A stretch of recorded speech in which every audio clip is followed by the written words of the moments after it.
brethren, we are preparing to live Sunday, the Lord's Day. As we continue to meditate and deepen our understanding of the gospel. On today's page, once again, Jesus is being challenged by the Pharisees, who despite the signs and explanations the Lord had given them so far, ask for a sign.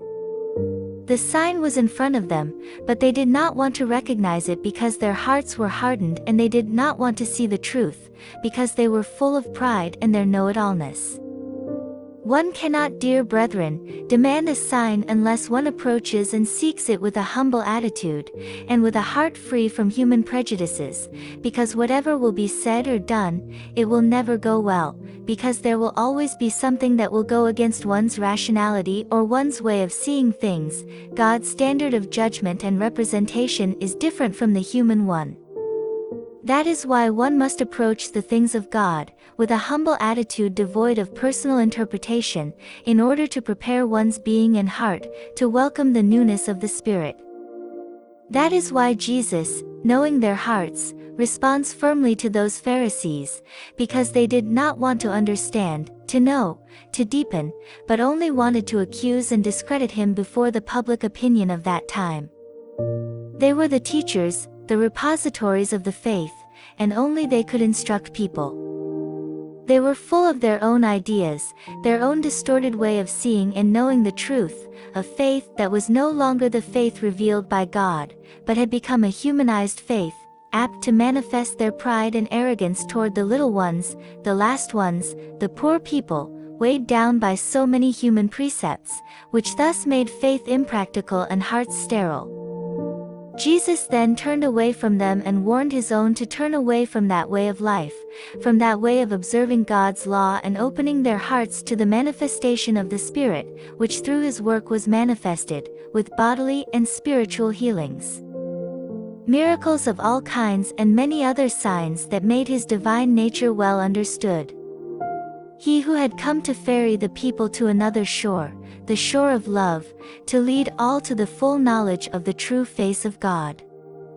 A new shore, as opposed to an old, decaying shore that, above all, would not let itself be shaped by the hands of the Son of God. How can we not think, brethren, of what has happened and is happening now, where on the one hand there is a shore, a courtyard, that has apostatized from the true faith of the Son of God, teaching a different doctrine than the one Jesus taught us. And on the other side, there is the shore of the White Island, the New Jerusalem, the land of peace and love, where milk and honey flows. And where the true leaven, the true faith, leavens the mass, to bear fruit and feed with true and holy bread, all who want to feed on the true food that descended from heaven, which is the essence and substance of the Father. Here we all recognize the sign, the infant Jesus who led and leads us all to keep our faith firm in him and in Mary, the key to be able to understand God's only begotten Son, the infant Jesus, who in his infinite goodness, rooted his love in our hearts.